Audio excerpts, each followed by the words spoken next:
Hello, everybody. This is Chris Armstrong with Real Broker. I am an agent in Central Florida, and I deal with investment properties. And I thought this video would be great for it's a tutorial on my investment worksheet.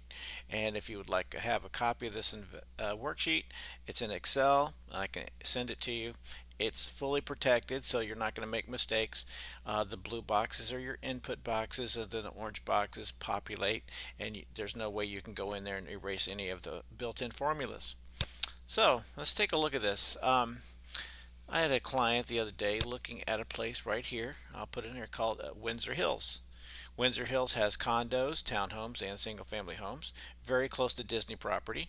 And the idea is that they wanted a place of short-term rental, where they could possibly make some money off their unit.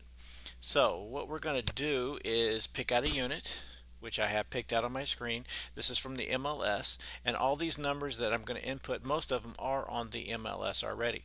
So let's go and take a look. We're going to work from the front to the back of this spreadsheet, and then we're going to work our way back and show how you can change the cap rate depending on how your client wants to leverage their money at the time of purchase. Okay, so the price of this subject is, this is a nice 3-bedroom, 2-bath, and it is going for $275, which is a good price. Okay, let's say the down payment, let's say your clients want to put $100,000 down, and interest rate is going to be 5 plus because it will be a second home for them. And let's see the terms, we'll put in 30 for now. And any other kind of fees might come up. Maybe you can add in your closing fees if you want, or anything like that to make it even more fine-tuned. So right now we're finding the estimated monthly mortgage payment. It's going to be about 927. That does not include taxes or CDD or HOAs or things. So let's follow the blue arrow up, and we get up to the top. So you see it's populated right here for you. Now let's put in the yearly taxes. The yearly taxes on this place are 2622, and this will break those numbers down to the monthly. And then the HOA here is, if I remember correctly, these go for 556 a month. There is 0 CD here, which is nice, and insurance is roughly about $100 a month. I usually just put $100. It might be a little bit more, it might be a little less, depending. Okay, now right here in this box, this is where you put in your cable fee, your internet, your water, etc. So I'm going to go ahead and put in $300 from now. This will, you can do your own research. You need to research all 5 of these, and then put it in there. All right, now we have our monthly cost of owning this unit made ready for clients to rent short term. So that's $2,102 for your monthly cost. Now follow the arrow back up here, and so it's populated right here for you. Now we need to find out the profitability, and we're going to have to figure out the rental rate daily. So I have looked up some rentals here. I'll bring them over here. Some 3 bedrooms, usually going for about 140. That's starting price, and of course it's probably going to be a little bit more than that. And then this is kind of like, right now we're in the middle of summer, which is a good season, but it's not peak season. Peak season is going to be in your Marches and your spring breaks, and then of course around the holiday season. So you're going to have to kind of figure out an average of that. So I'm going to go ahead and put in 170 here for now. Okay, occupancy rate. Okay, right now it's crazy because of COVID. COVID's done some crazy things to the market, as you know. Sometimes you can't even show these units because they're so popular right now.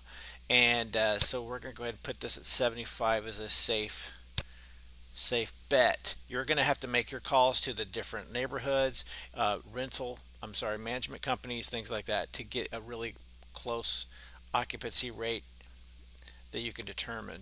Okay, the management rate. This is your management company that keeps your place clean, finds your clients, markets your property, and so on. And for now, we're going to put in, let's put in 18%. These are all going to be probably between 15 and 25%. So you have to do your, you can change this anytime you want. Management fee, there's your management fee. Other fees, okay, if it has a pool, there might be any outside uh, contractors that you need on a monthly basis, especially like for a pool upkeep and hot tub upkeep. Okay, so there's our return on investment right here. It is 1,034 a month, which is not bad. That puts us at a cap rate of 4.5% return on investment. So almost 5, which is good. But let's say your client says, I've heard I want 5 or better percent. So here's what you do. You go back over here and say, okay, well, as a realtor, maybe I can get a good deal. So it's listed at 275. Let's say that I come in and get it for 262. Okay.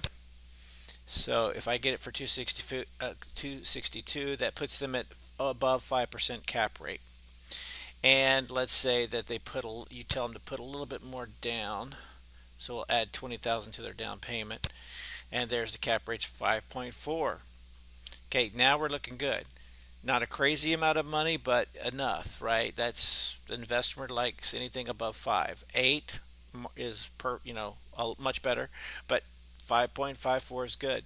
Remember, that gives you a little bit of margin for these numbers to be skewed during the year. So next, what I'd like to do is find the break even point.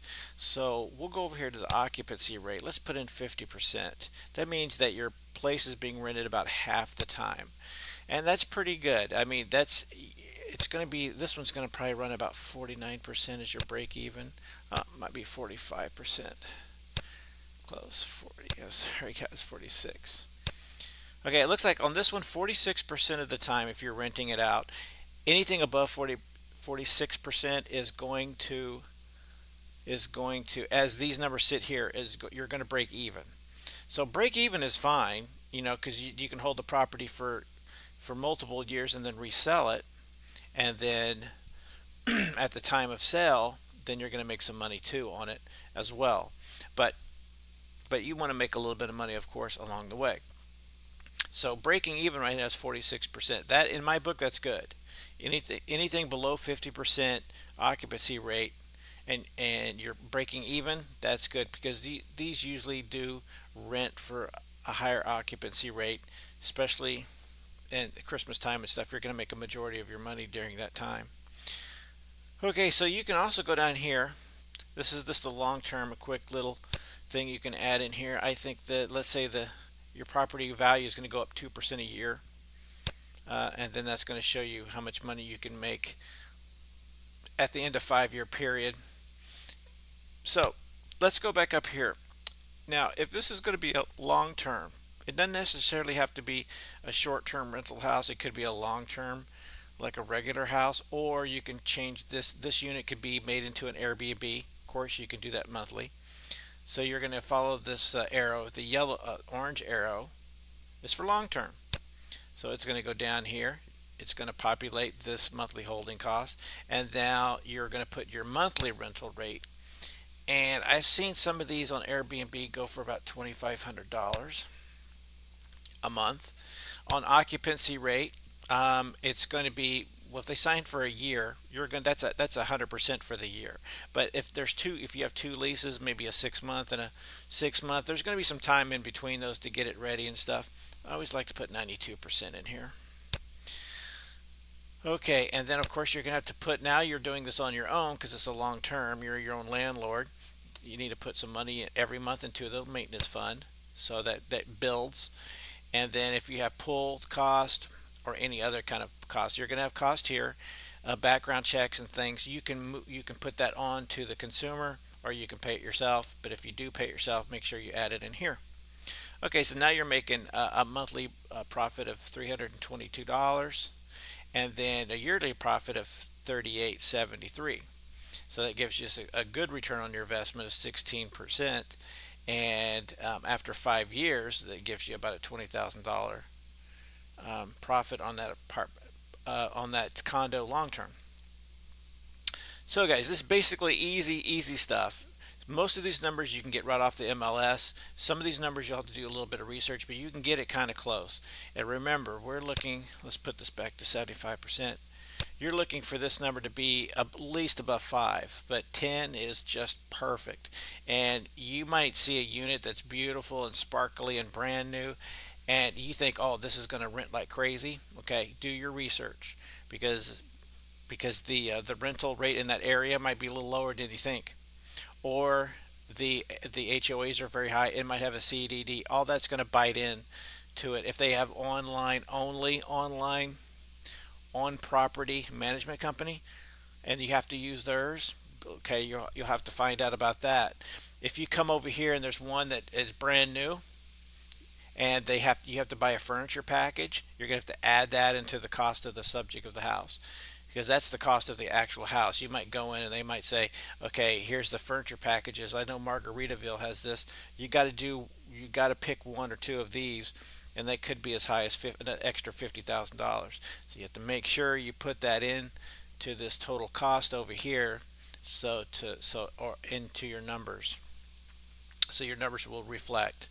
So anyway, that is it. Thank you guys. This is Chris Armstrong, your Central Florida agent. Hopefully you like this, and if you want a copy of this, just let me know. Everybody have a great day.